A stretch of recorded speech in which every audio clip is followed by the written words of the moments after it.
జన్మజన్మాంతర పుణ్య విశేషం ఉంటేనే ఈ జన్మలో శివారాధన యందు భస్మధారణ యందు ఆసక్తి కలుగుతుంది.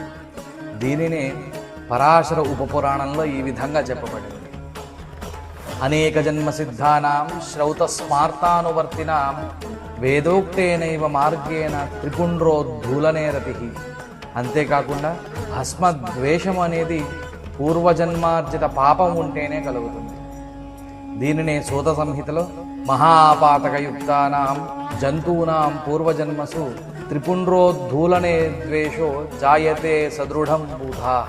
అంటే పూర్వజన్మలో పాపము చేసిన వారికి మాత్రమే భస్మధారణ యందు శివ ఆరాధన యందు ద్వేషం కలుగుతుంది. శివుడు భస్మము భస్మధారి వేరు కాదు. శివుని యందు భస్మము యందు భస్మధారుల యందు ద్వేషము దూషణ ఎప్పుడూ చేయరాదు. ఇవి మహాపాతకములుగా చెప్పబడ్డాయి.